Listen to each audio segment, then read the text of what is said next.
आषाढ़ महीने का जो नवरात्र आता है, जो आज से प्रारंभ हुआ है, और आप सबको मालूम होगा 4 नवरात्रे होते हैं। उन 4 नवरात्रे में 2 नवरात्रे गुप्त माने गए, और उसमें भी जो आषाढ़ महीने का जो नवरात्र आता है, जो आज से प्रारंभ हुआ है, कहते हैं अगर कोई स्थिर होकर एकांत में बैठकर भगवान शंकर के नाम का मात्र संबोधन श्रवण कर लेता है, सुन ले, गुनगुना ले, शिव को याद कर ले, तो कहते हैं शिव और शक्ति की दोनों की कृपा उसके ऊपर बनी ही रहती है। आज से नवरात्रे प्रारंभ हुए हैं, 9 दिन तक।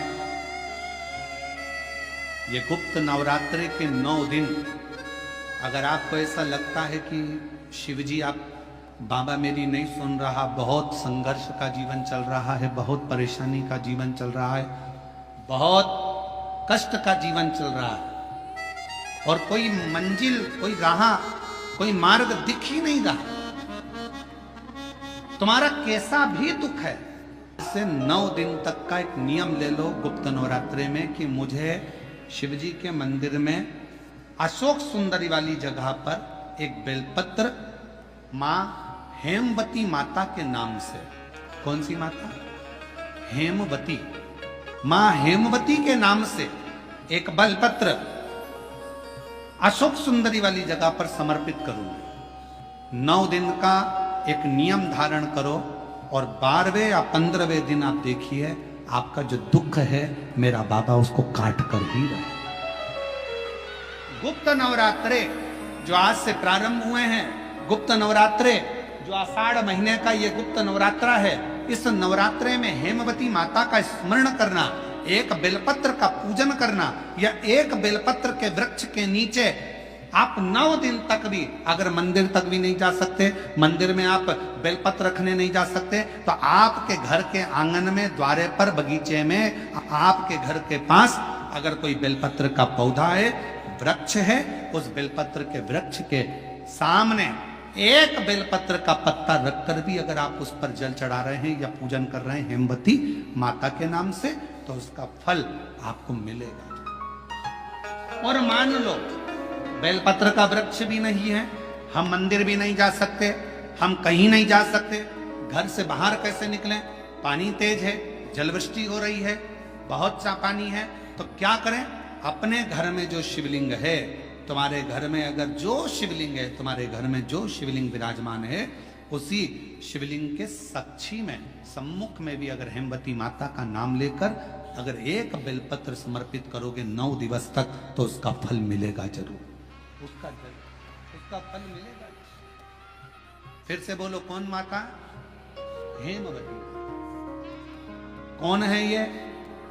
शिव महापुराण की कथा कहती है, जब माता पार्वती जी हिमालय राज के घर में प्रगटी और हिमालयों की कंदरा में बैठकर मां पार्वती जी तप साधना में लीन हुई, जितनी परीक्षा भगवान शंकर ले सकते थे, शिवजी ने सारी परीक्षा ली। ब्रह्मदेव परीक्षा लेने आए, भगवान नारायण परीक्षा लेने आए, इंद्रदेव आए, सप्तऋषि आए, सारे साधु संतों को परीक्षा लेने भेजा, पर मां उन परीक्षाओं में पास होती चली गई। तब भगवान शंकर ने दर्शन देकर कहा, पार्वती आज से तुम्हारा नाम हेमवती रहेगा। सुनो पार्वती, तुम्हारे इस नाम की आराधना जो तुम्हारे गुप्त स्वरूप में करेगा, उसको मनवांछित फल की प्राप्ति हो जाएगी। और शिव शक्ति की खूब आराधना करो, भगवान शंकर और पार्वती की खूब साधना करो, शिव पार्वती का भजन करो, शिव पार्वती का स्मरण करो, शिव पार्वती की भक्ति करो, मंत्र जाप करो, नाम जाप करो, कीर्तन करो, आराधना करो, साधना करो, वो फल देते हैं। आराधना साधना मां अंबा जगदम्बा की शिव के साथ में, यदि प्रेमवश नवरात्रे में अगर मां जगतजननी जगदम्बा का, अंबा का दर्शन करने के लिए माता रानी के मंदिर तक जा रहे हो, तो एक पुष्प की 9 पंखड़ियां जरूर लेकर, या 9 पुष्प लेकर,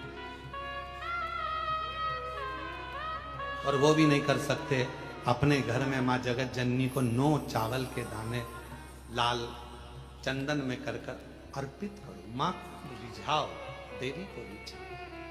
और शंकर की जितनी आराधना कर सकते हो, श्री शिवा नमस्तुभ्यं। जैसे माताएं कहती हैं हम नवरात्र में माता जी का व्रत रख रहे हैं, हम नवरात्र में ये उपासना कर रहे हैं, हम नवरात्र में माता की ज्योत खड़ी कर रहे हैं, हम नवरात्र में माता का अनुष्ठान। बिल्कुल करो, अनुष्ठान करना जरूरी है। आप व्रत करती हो जरूर करो, आप साधना करती हो, आपके घर में जैसा होता है वैसा करो, आपके घर में जो होता है वो करो। पर साथ में नवरात्र में यदि प्रेमवश नवरात्र में अगर माँ जगतजननी जगदम्बा का अम्बा का दर्शन करने के लिए माता रानी के मंदिर तक जा रहे हो तो एक पुष्प की 9 पंखड़ियां जरूर लेकर जाओ, या 9 पुष्प ले। और वो भी नहीं कर सकते, अपने घर में माँ जगतजननी को 9 चावल के दाने लाल चंदन में कर अर्पित करो। माँ को रिझाओ, देवी को रिझाओ। और शंकर की जितनी आराधना कर सकते हो, श्री शिवा नमस्तुभ्यं।